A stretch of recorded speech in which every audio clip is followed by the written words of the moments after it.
My name is Aubrey Collins. I'm 33 years old, and last Saturday I was supposed to get married. Keyword, supposed to. Instead of saying vows in front of 150 people, I was sitting on my living room floor in sweatpants, surrounded by half-open boxes of centerpieces, staring at my phone like it was a bomb that had already gone off. I keep replaying the moment it detonated. It was 2 days before the wedding, Thursday night. I was in our bedroom, rolling t-shirts and sundresses into my suitcase for the honeymoon, mentally checking off lists. Passport, chargers, the blue dress my best friend insisted was engagement photo hot. In the other room, my fiancé, Ethan, was sprawled on the couch, thumb flicking up and up on his phone, the dim light from the screen washing his face in pale blue. We'd been together 4 years, engaged for 1. I'd booked the venue 8 months ago, the florist 6, the band 4. The total bill was around $32,000, split between both of us, as we like to say when talking about it with family. In reality, I had covered about $20,000. I was the one with the higher salary and the stable job. I work in operations for a mid-sized logistics company. It's not glamorous, but I'm good with details, good with numbers, good with making chaos behave. Growing up, my parents called me the practical one. My little brother Luke is the dreamer. I'm the spreadsheet. That night, the spreadsheets were finally done. Everything was locked in. Aubrey? Ethan called from the living room. Yeah? I zipped the suitcase and pushed it off the bed. You see my passport in there? No, you should check your nightstand. You always shove it in the drawer. You always, I repeated softly, smiling. I liked the sound of that, the way it implied a future. I walked out, expecting to see him relaxed, maybe queuing up some dumb movie to turn off our brains. Instead, he looked off. He was leaning forward, elbows on his knees, his phone clutched in both hands. His jaw was tight. His eyes were shiny, in a way I didn't like. Hey, I slowed. You okay? Yeah, he said automatically. Then, I don't know. That was the first crack. Small, but loud. My stomach dipped. What's wrong? He blinked hard, like he could force back tears through sheer stubbornness. On the coffee table, the candle I'd lit earlier flickered beside our wedding invitation. White cardstock, navy font, both our names looping together like a promise. I was reading this thing, he said, on Reddit. I almost laughed. Okay, well, there's your first mistake. He didn't laugh. He swallowed and looked down at his phone again, scrolling up as if he needed to see it one more time. It was this story about a guy who let the one that got away walk out of his life. He married someone else. Years later, he still thinks about her every day, wondering what would have happened if he'd fought for her. I sank slowly onto the armchair across from him. That's sad, I guess. But why does it look like someone died? He finally met my eyes and my heart stuttered. Because in his eyes, something had. It just made me think, he said, voice cracking on the last word. About what? I asked, even though some part of me already knew I didn't want the answer. About Hannah. There it was. A name I'd heard maybe 3 times in 4 years. His ex-girlfriend. 2 years together. They'd broken up 5 years before he met me. Old history. Background noise. Okay, I said carefully. What about Hannah? I don't know if I ever really got closure, he whispered. We just fell apart. Wrong timing. I never really processed it. I stared at him. Ethan, we are getting married in 48 hours. I know. He flinched, like every word was scraping his throat raw. And that's why this is freaking me out. That story it hit something. What if I'm making a huge mistake? What if I'm settling because I never really looked back and asked myself if she was the one? The room went very, very quiet. The kind of quiet where you can hear your own heartbeat and the faint hum of the fridge in the kitchen. You're asking that now? I said, my voice barely above a whisper. 2 days before our wedding? I'm not trying to hurt you, he rushed out. I realized I don't know if I ever closed that chapter, and I can't walk into a marriage with this question mark in my head. I let out a breathless, incredulous laugh. So what? You want to call her? Take a walk down memory lane and see if your soulmate wants you back before you commit? His eyes shuddered. That was my answer before he even spoke. I think I should talk to her, he said. Just talk, to make sure I'm making the right choice. When he said the right choice, he meant me. He meant our wedding, our life. You want to call your ex-girlfriend 2 days before you marry me, I repeated slowly, to make sure you're not making a mistake. When you say it like that, it sounds insane, I cut in. It sounds insane because it is. He scrubbed a hand over his face. I just need to be sure, Aubrey. Don't you want me to be sure? I wanted you to be sure before we spent $32,000 and invited 150 people, I snapped. Tears spilled over his lashes. I'm scared. So call me, I said. Tell me you're scared. Tell me you're anxious. Suggest premarital counseling. But you didn't do any of that, Ethan. You went straight to, I need to talk to Hannah. I haven't done anything yet, he said. I'm telling you first. Doesn't that count for something? It did. And I hated that it did, because it made this hurt worse. If he'd cheated in secret, maybe I could have just filed everything under coward. But he was staring me in the face, asking for permission to question everything we'd built. What happens if she says she still thinks about you? I asked. What happens if she says she wonders what might have been? His silence was the answer again. I stood up. My legs felt like they belonged to someone else. If you think marrying me might be a mistake, don't marry me. I won't trap you. But don't expect me to sit here while you shake the door of an old relationship to see if it opens. I'm not trying to go back to her, he insisted weakly. I just need to know. Then do what you need to do, I said. But you don't get a fiancé and an emotional safety net at the same time. He winced, looked at his phone again, like it could give him courage, then stood. I'm going to call her. He walked past me into our bedroom, closing the door gently behind him. The soft click sounded louder than any slam. I sat on the couch, staring at our invitation on the table, at the empty space where his hands usually were. Time became elastic. It could have been 5 minutes or 5 hours before the bedroom door opened again. He stepped out, pale and hollow-eyed. Well? I asked. He couldn't look at me. I need to postpone the wedding. It was like my brain short-circuited. Excuse me? Just postpone, he rushed out. Not cancel. I need time to figure things out, okay? Time to process. Process what? I demanded. Whether you want to marry me or chase Hannah. It's not like that. Then what is it like? I asked. Because from this side of the couch, it looks exactly like that. He finally met my eyes. She said she still cares about me, that she thinks about me sometimes, and I need to know if this feeling is real or just nostalgia. I need to make sure I'm not making the wrong choice. I stared at him for a long time, long enough for the candle to burn down a little further, for the wax to pool in on itself. So, you're asking me to stand down, I said slowly, to call 150 people, to sit on a stack of non-refundable bills, so you can test whether an old flame still sparks. You're making it sound stupid, he muttered. It is stupid. I can't marry you if I'm not sure, he whispered. Then don't, I said. But I'm not postponing anything. The wedding is either happening or it's canceled. I'm not living in your maybe. He looked at me like I'd slapped him. You're giving me an ultimatum? You called your ex-girlfriend 2 days before our wedding, I said, my voice shaking. Yeah, I am.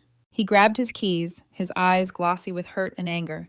I need space. I'm going to my sister's. He packed a bag in 10 minutes and left without looking back. I sat on the couch until 3 a.m, the invitation still sitting on the table like a joke I didn't get. Eventually, I lay down and stared at the ceiling, replaying every moment of the last 4 years, searching for signs I'd missed. By 9 a.m. Friday, my practical brain kicked in. I called the venue, the caterer, the band, the florist. I said the words, "We need to cancel," so many times they lost all meaning. I got about $3,000 back in partial refunds. $17,000 gone. By noon, I was sitting in a quiet conference room across from a calm man in a navy suit who introduced himself as Michael Harris, family law attorney. Breach of promise to marry, he said, after I spilled everything. Most states don't allow those suits anymore. Ours does. Rare, but possible. Can I do it? I asked. My voice sounded strange in my own ears. Thin, metallic. Can I make him pay me back? Do you have proof of the engagement? He asked. Proof of the expenses? Proof that he's the one who broke it off? I thought of the ring still on my finger, the contracts, the emails, the texts where Ethan wrote, "I need to postpone our wedding." Yes, I said. He nodded slowly. Then yes, you can. Something cold and sharp settled into place inside me. It wasn't satisfaction, not exactly, more like alignment. File it, I said, for the unrecoverable wedding costs and the ring. Are you sure? Michael asked gently. This won't be quick, and it won't be pretty. I thought of Ethan in the lamplight, telling me he needed to know if Hannah was his one that got away, while our future sat on the coffee table between us. I'm sure, I said. 2 days ago I was supposed to marry him. Now I was suing him instead. The petition was filed on Monday. By then, the shock had worn off just enough to let anger in. Not the screaming, plate-throwing kind. The cold, focused kind that makes you print bank statements at 2 in the morning and highlight line items like you're preparing for trial in your own head. Non-refundable venue deposit, $9,000. Caterer, $4,500, only $1,000 refundable. Band, florist, photographer, miscellaneous vendors, another $3,500, mon. $17,000, give or take. Not counting the engagement ring valued at $8,500, currently sitting in a little velvet box on my dresser because I couldn't stand to look at it on my hand anymore. Total, $25,500. I want to sue for all of it, I told Michael. He adjusted his glasses, studying the numbers. We'll ask for the unrecoverable expenses, $17,000, and the ring. That brings us to $25,500. He may fight the ring as a gift, but it's considered a conditional gift in many cases, condition being marriage. No marriage, marriage, I said softly. No ring. Exactly, he replied. He drafted the complaint while I sat there with my hands wrapped around a paper cup of coffee I'd forgotten I'd bought. When he slid the printed pages toward me and handed me a pen, my heart hammered. Last chance to back out. Something in me whispered. Last chance to decide this isn't who you want to be. But I kept seeing Ethan on the couch, phone glowing in his hands, talking about another woman, like our life was a consolation prize he wasn't sure he wanted. I signed. By Wednesday morning, Ethan was served. I didn't see it happen, obviously. I heard about it the way you hear about everything now, via text. Are you serious? You're suing me? I was at my desk when the messages started popping up in quick succession, little grenades going off on my screen. My heart lurched, then steadied. I read every word twice before replying once. Yes. For what? Breach of promise to marry. It's literally on the paperwork, Ethan. This is insane, he wrote. Over a wedding. Over cold feet. You didn't have cold feet, I typed back. You called your ex-girlfriend to see if she wanted you back. 2 days before our wedding. Then you asked to postpone. I watched the little 3 dots appear. Disappear. Appear again. I just needed time, he finally sent. I was overwhelmed. People get scared before weddings all the time. You're making this about money. You made it about Hannah, I replied. I'm making it about self-respect. And yes, also money. I'm out $17,000 because you needed to process. You can't actually believe this will stick, he wrote. No judge is going to ruin my life because I was honest about having doubts. Honesty would have been 6 months ago, I sent. Not 48 hours before I was supposed to walk down an aisle. He called then. I stared at the screen until it stopped buzzing, then turned the phone over, face down on my desk. My hands were shaking, but my voice had to sound steady for the meeting I had in 10 minutes, so I inhaled, exhaled, and compartmentalized. By the time lunch rolled around, the next wave hit. An unknown number flashed, then a familiar voice exploded in my ear before I could even say hello. What is wrong with you, Aubrey? Megan, I said, closing my eyes. Ethan's older sister. I'm at work. I don't care. You're suing my brother? For $25,000? Are you out of your mind? I stepped into the stairwell, the echo swallowing our voices. He canceled our wedding. He asked to postpone, she shot back. He was having a crisis. That stupid Reddit story messed with his head. He told me everything. He was overwhelmed. He called his ex, I said. That's what he did. He's allowed to have feelings, Megan snapped. He's allowed to be scared before he chains himself to someone for life. Chain himself. Nice. He can be scared, I said quietly. He can even decide he doesn't want to marry me. But he doesn't get to blow up a 4-year relationship, a wedding, and my savings and just walk away like it was all hypothetical. Oh my God, you're being so cold about this, she hissed. He's devastated. Do you know he hasn't eaten in 2 days? I lost $17,000, I replied. I'm devastated too. He doesn't have that kind of money, she said. I could picture her pacing in her kitchen, hand pressed to her forehead. You'll bankrupt him. He should have considered that before he gambled our wedding on Hannah, I said. I'm not doing this to be nice, Megan. I'm doing this because there have to be consequences. Silence crackled for a second on the line. You know what's funny? She said finally, voice dropping. He realizes he made a mistake. He wants to fix it. He wants you back, and you're making it impossible. What happened with Hannah? I asked. The question had been lodged in my chest since Thursday night, sharp and poisonous. Did she take him back? There was a pause that told me everything before she spoke. She's engaged, Megan muttered, to someone else. She told him she cared about him, but she's not leaving her fiancé. She wouldn't even meet up with him. just talked on the phone and said she hopes he's happy. So he torpedoed our wedding for a 20-minute phone call and a soft rejection. Right, I said, tasting metal. So now that his first choice isn't available, he wants to circle back to his second. Makes sense. That's not fair. I'm hanging up now, Megan. You're heartless, she said. I hope you're happy. I wasn't. That was the problem. This wasn't satisfying. It was necessary. That night, my mom came over with lasagna like I was a widow instead of whatever I was now. We're proud of you, she said, after I told her about filing. You can't let him treat you like a backup plan and leave you holding the bill. My dad's response when I called him, good. Actions have prices. He can pay it. Luke was the only one who hesitated. You're really going through with this? He asked, sprawled on my couch, picking at the label on his beer bottle. Like, all the way to court if you have to? Yes. He studied me. Even if it means draining his savings? Making him move back in with his parents? You're okay with that? I thought about it. About Ethan's face when he told me he needed to call Hannah. About spending a week contacting guests, explaining there would be no wedding anymore because my fiancé had to figure things out. I'm not okay with any of this, I said. But I didn't choose it. He did. I'm just choosing not to subsidize it. Luke nodded slowly. Then I've got your back. Just be prepared for everyone to have opinions. Everyone already does, I muttered. He wasn't wrong. The group chat with my college friends split like a fault line, half of them cheering me on, the other half typing things like, are you sure this isn't about revenge? And cold feet is normal, Aubrey. This seems extreme. Maybe it was revenge. Maybe it was extreme. Maybe I was somewhere between righteous and vindictive, and I wasn't sure I cared which label stuck, as long as my bank account didn't have to wear his mistake forever. The calls kept coming. Ethan's mom, sobbing into the phone, begging me to drop the suit. He's a mess. He can't sleep. Is that what you want?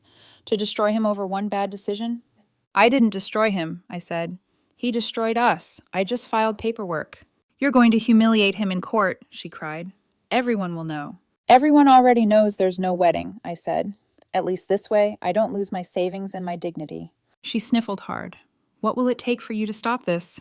$25,500, I said. And even then, I won't stop it. It'll just be over. You're impossible, she whispered, and hung up. Michael updated me periodically. His emails clinical and calm. Complaint filed. Ethan retained counsel. Answer received. They're contesting damages, arguing emotional distress, and wedding anxiety. At one point, Michael called to prep me. His attorney will try to paint you as vindictive, he said, emotionally cold, focused on money instead of love. I almost laughed. So, a woman who dares to ask for her money back. Essentially, he said with a faint smile in his voice, we'll counter with facts. Timeline, contracts, texts. You have all three. That's strong. Will we actually go to court? I asked. Not without mediation first, he replied. It's mandatory here. They'll probably try to settle, offer you less. What would you do? I asked. I can't tell you what to feel, he said. But financially, you'd be within your rights to hold firm. He caused actual monetary damage. You're not asking for pain and suffering. You're asking to be made whole. Made whole. The phrase sat oddly in my chest. No one could make me whole. Not really. There would always be a phantom life in my mind where I married a man who didn't look over his shoulder at the past while walking toward me. But still, $17,000 was a tangible wound. Money I'd saved over years of saying no to trips and nights out poured into one day that would never happen. A few days later, another text lit up my phone. Long, desperate paragraphs spilling over the screen. I know you hate me. I know I ruined everything. But please, Aubrey, please don't do this. I'll be broke. I won't be able to afford my apartment. I'll have to move back home. You'll destroy my whole life over one bad decision. A bad decision, I thought. Singular. Like there was one. Not a long chain of them. He ended with, is that really what you want? To see me suffer? I typed out 3 different responses, deleted them all. In the end, I put the phone down and walked away. The first mediation date came in the mail a week later, printed in stark black ink. Aubrey Collins versus Ethan Carter. Mandatory mediation. 1 month from today. I stared at the paper for a long time, my name on one side, his on the other. Once upon a time, we'd practiced writing them together, imagining them hyphenated on baby announcements. Now they were adversaries in 12-point font. Looks like we're really doing this, I said out loud, to no one. Somewhere in town, I imagined Ethan holding his own copy of the same notice, his own name on the wrong side of the page. He wanted time to figure things out. I was about to give him a very clear lesson in how much time and money his clarity would cost. The mediation was scheduled for a Tuesday morning, 9:00 a.m., sharp, at a neutral conflict resolution center. A bland, low-rise building with beige walls and fake plants that looked like they were manufactured specifically to witness other people's mistakes. I arrived 10 minutes early with Michael, my attorney. He carried a slim leather briefcase. I carried a knot of tension so tight it felt fused into my spine. The receptionist checked us in with the soft, practiced voice of someone who sees breakups, lawsuits, and familial implosions daily. You'll be in conference room C. They'll call you in when both parties arrive. Thanks, I said, though my voice barely rose above a murmur. Michael gestured toward a row of chairs along the wall. Sit. Breathe. Remember, this isn't the actual trial. It's just a conversation with a referee. Referees throw flags when someone breaks the rules, I muttered. Ethan practically lit the rulebook on fire. Michael gave me a wry look.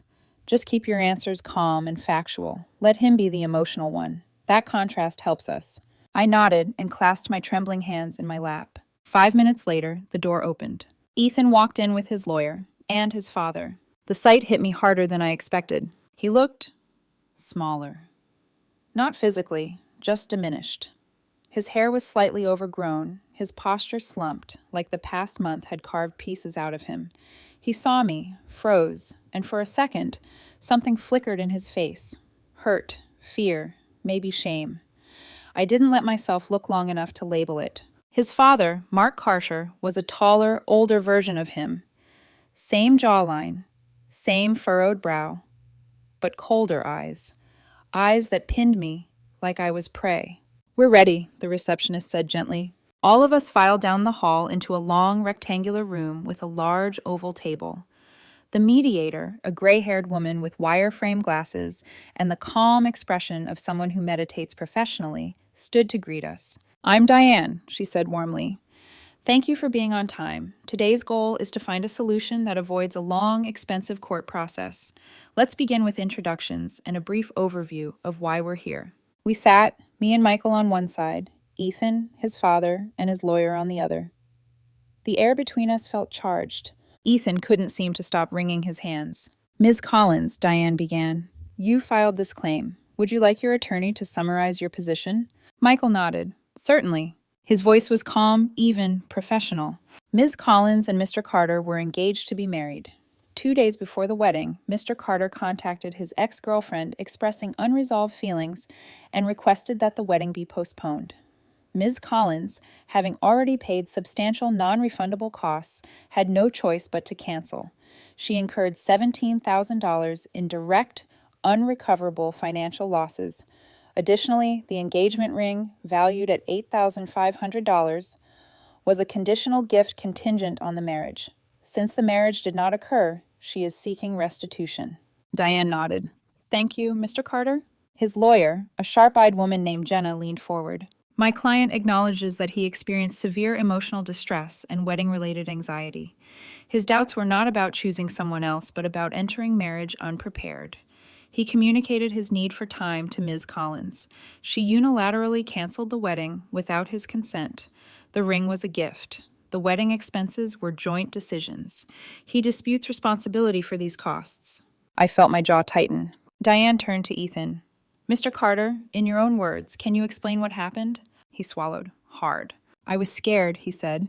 His voice was thin, strained. The wedding was close, and I freaked out.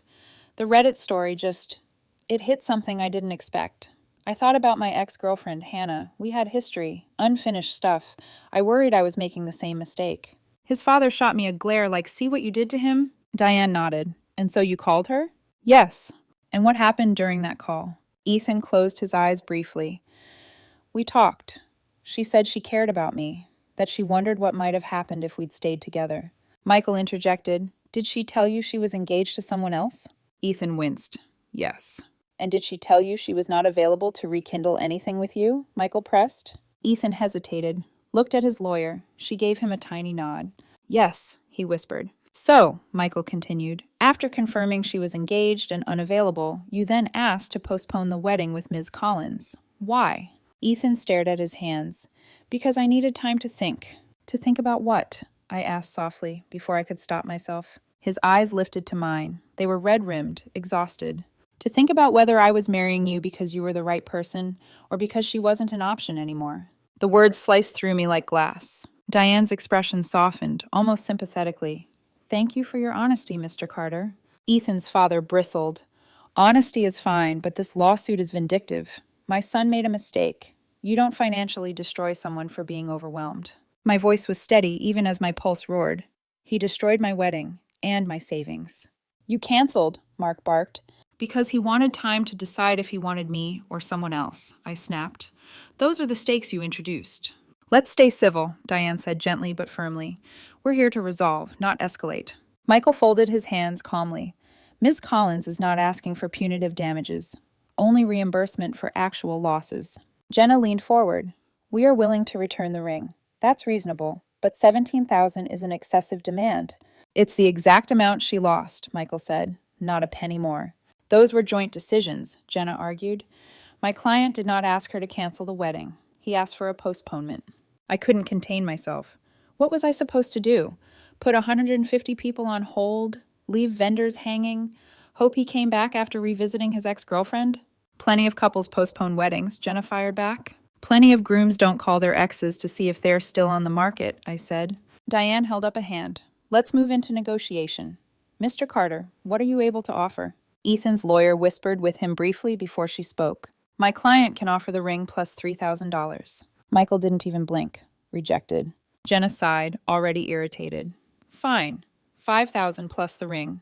Rejected, Michael repeated. Ethan looked like he might vomit. Aubrey, he said, breaking protocol, turning directly to me. Please, I can't pay $17,000. I'll have nothing left. That's not my fault, I said, though the ache behind my ribs made it hurt to look at him. My son made a mistake, Mark snapped. People make mistakes. They don't deserve to be financially gutted because their partner is vindictive. Michael spoke before I could. Accountability isn't vindictive. Jenna exhaled sharply. Fine. $10,000 plus the ring. Final offer. Michael turned to me, raised an eyebrow. Your call. I looked at Ethan, at the man I almost married. The man who called his ex-girlfriend 2 days before pledging his life to me. The man who wanted time to see if the past still wanted him. The man who now wanted mercy. I thought of every dollar I'd worked for, every hour I'd spent saving for a future I thought we were building together, every vendor I'd called to cancel, every guest I'd had to explain this to. $10,000 would cover a little more than half of what I lost. Half a wound, half a closure. But that wasn't enough. No, I said quietly. Full amount, or we go to court. Ethan sucked in a sharp breath like I'd hit him. His father slammed a hand on the table. This is insane! Then we'll see you in court, Michael said calmly. Diane sighed, scribbling final notes. Very well. Mediation ends without agreement. Court date will be scheduled. Ethan lowered his head into his hands. I walked out of that room feeling like my bones were hollow, like the whole thing had drained me dry. But beneath the exhaustion, beneath the ache, there was something steady, solid. Resolve. I didn't blow up my life. Ethan did, and I wasn't going to let him leave me paying for the wreckage. The courthouse smelled like old paper, floor wax, and nerves.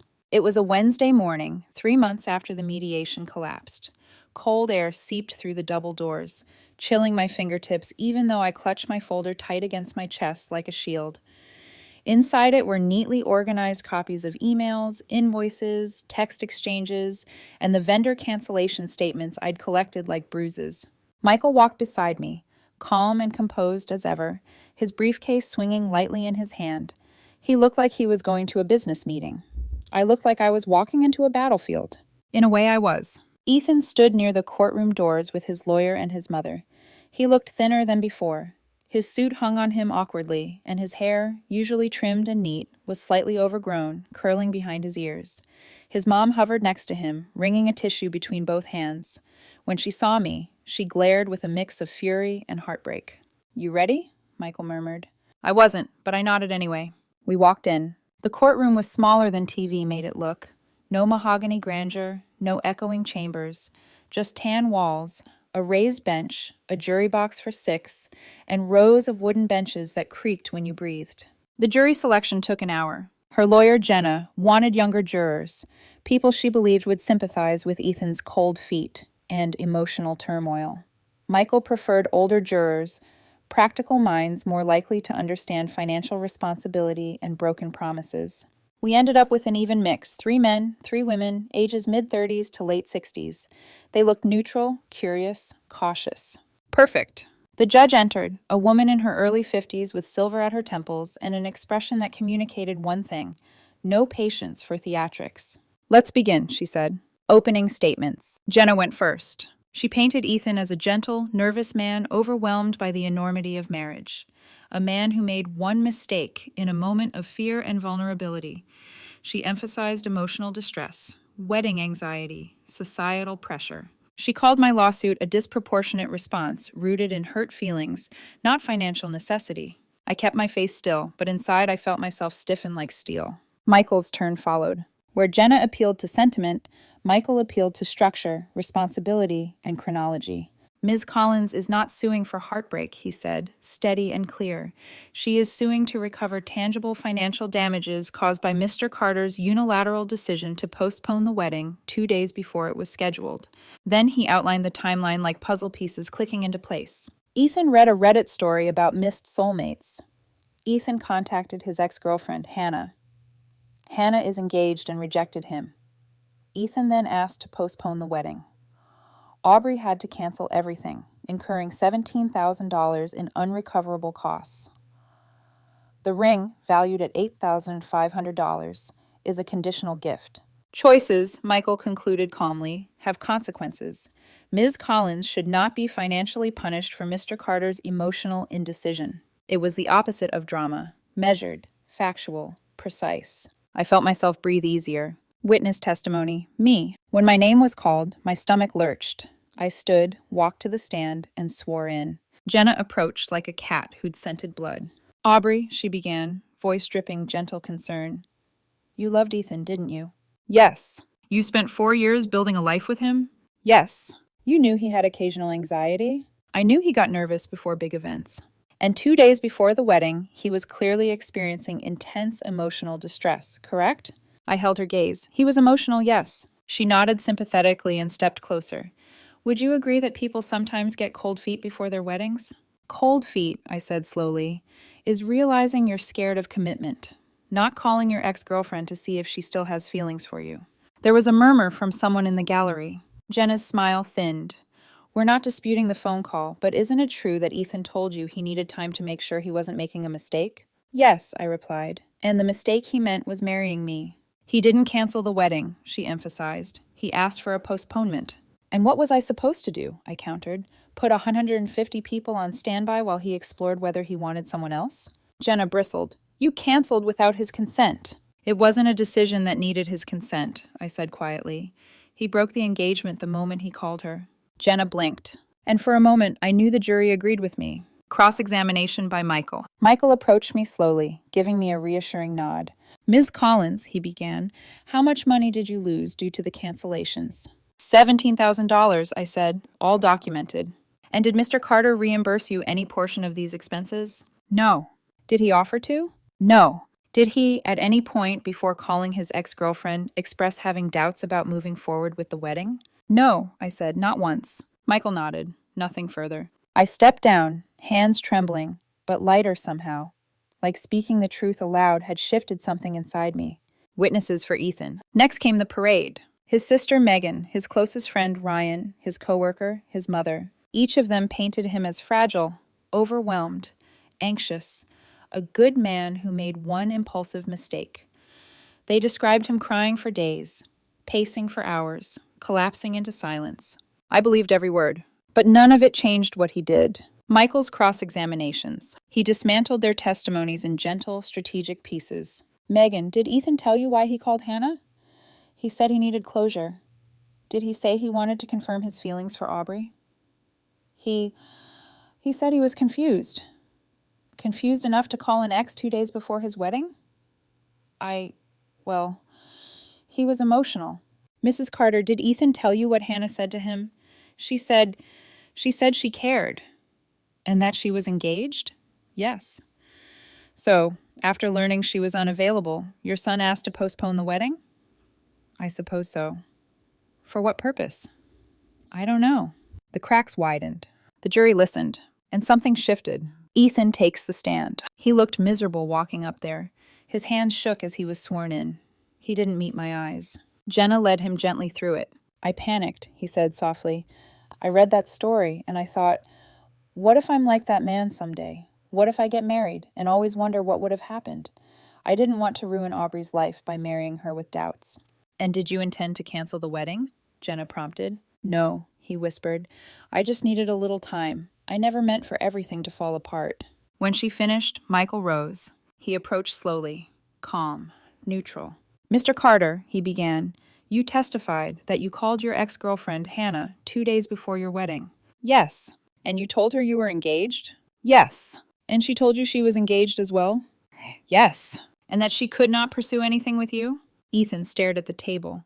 Yes. So after confirming she was unavailable, you asked Ms. Collins to postpone the wedding. I needed time. To explore what? Michael asked. Silence. To recover from being rejected? Michael pressed. Objection, Jenna snapped. Speculation. Sustained, the judge said calmly. Rephrase. Michael nodded. Mr. Carter, he said, after Hannah told you she was engaged, what exactly did you need time to consider? The courtroom held its breath. Ethan swallowed. His voice came out small, cracked. Whether I was marrying Aubrey because she was the right person, or because Hannah wasn't an option anymore. The air punched out of my lungs. And in that moment, silent, aching, I watched the jury's expressions shift. Sympathy drained. Recognition set in. People understand heartbreak, but they do not forgive being made a backup plan. Recess and closing arguments. The judge called a recess. Ethan broke down in his mother's arms.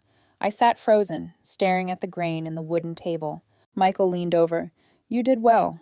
I didn't do anything, I whispered. He did. After recess, closing arguments sealed the narrative. Jenna's plea was emotional, begging the jury to consider Ethan's fragility, the intensity of pre-wedding fear, the disproportionate consequences. Michael's was steady, logical. This is not about punishing emotions. It is about compensating financial loss caused by a choice Mr. Carter made. Cold feet is understandable. Calling an ex-girlfriend 2 days before a wedding is not. Ms. Collins paid the price for that decision. Today she asks you to balance the scales. It lasted 2 days. 2 days that felt like 2 years. Jury deliberation. They were out for 3 hours. 3 hours of me pacing the hallway. 3 hours of Ethan sitting slumped against a wall, head buried in his hands, while his mother whispered frantically beside him. 3 hours of waiting for strangers to determine the value of my broken wedding. When the jury filed back in, no one looked at us. That was the first clue. I held my breath as the foreperson stood. In the matter of Collins versus Carter, I gripped the edge of the bench. We find in favor of the plaintiff. My knees nearly gave out. For unrecoverable wedding expenses, we award $17,000. My chest tightened. And for the engagement ring, a pause. We determine it was a gift, and therefore recommend it remain with the defendant. A mixed verdict. A partial win. But enough. More than enough. Behind me, Ethan gave a strangled sob.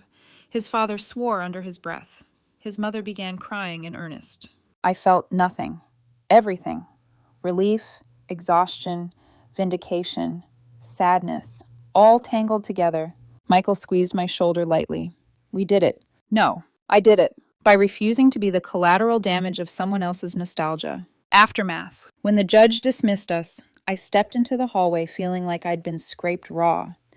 Ethan staggered past me, supported by his mother, tears streaming down his face. He didn't look back. His mother did.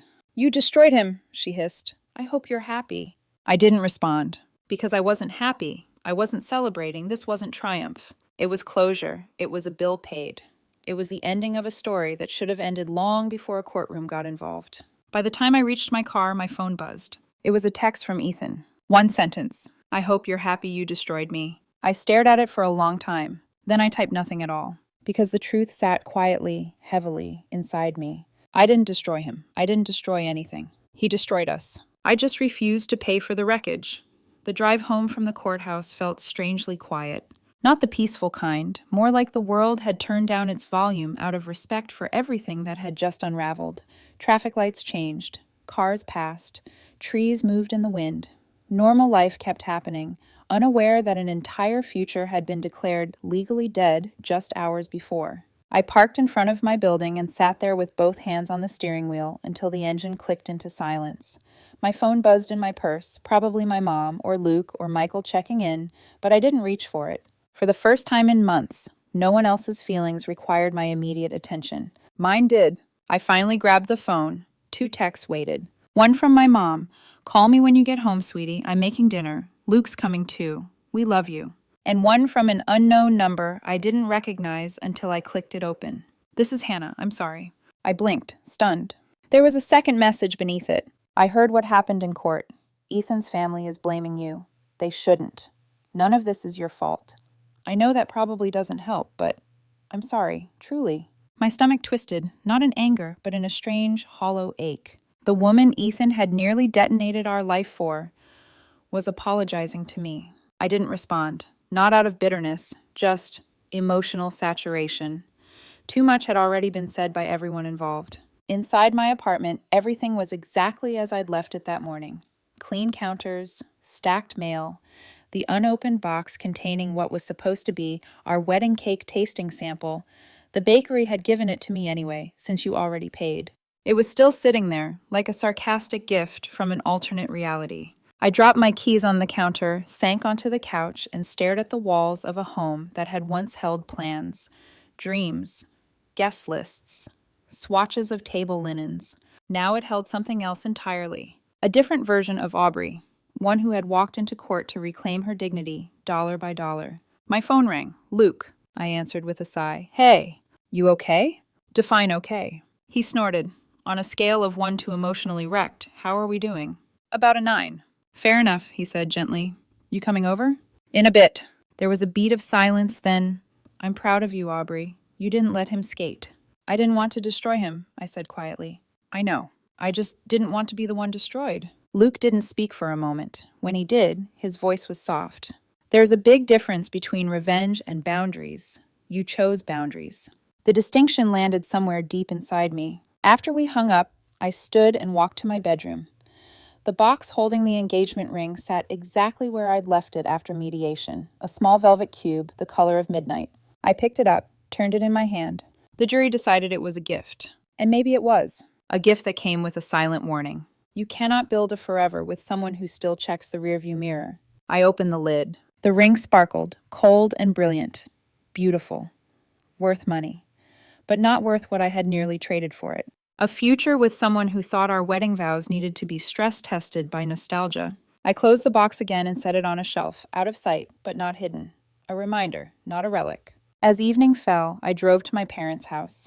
My mom hugged me so tightly, her necklace pressed into my cheek. Luke handed me a soda like it was a trophy. My dad squeezed my shoulder and said simply, "You stood up for yourself. That matters."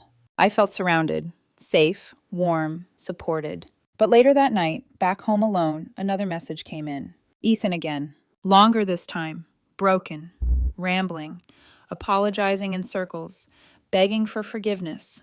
Telling me he hadn't slept since the verdict. That he felt like I hated him. That he hated himself. That he wished he could take it all back. At the bottom, "I still love you. Please don't shut me out forever. Can we talk? Just talk." I read it twice. Then I put down the phone. Not out of cruelty. Out of clarity. Some conversations don't heal. Some wounds don't close the way people want them to. And some doors, once shut, are meant to stay shut, not out of anger, but out of protection. I wasn't angry anymore. I wasn't vengeful. I wasn't interested in rehashing the past. I was simply done. The next morning, the world didn't look different. But I did. I woke up without checking my phone for his messages. I made coffee without feeling the weight of what-ifs pressing on my ribs. I sat at my kitchen table and realized the strangest thing. For the first time in months, I wasn't holding my breath. The lawsuit didn't give me happiness. It didn't erase pain. It didn't undo betrayal. But it gave me this clean, quiet space inside myself where someone else's indecision didn't live anymore. I picked up my notebook, tore out the wedding planning pages, and threw them in the trash. Then I opened a new page. At the top, I wrote, "Next chapter." Not a dramatic movie moment, not a triumphant declaration, just 3 words that felt right, 3 words that belonged to me. When I closed the notebook, I realized something simple and profound. Healing was already happening, quietly, gradually, not because a judge ordered it or because Ethan regretted everything, or because anyone apologized. But because I finally let the door close and walked toward a future that didn't leave me waiting for someone to decide whether I was enough.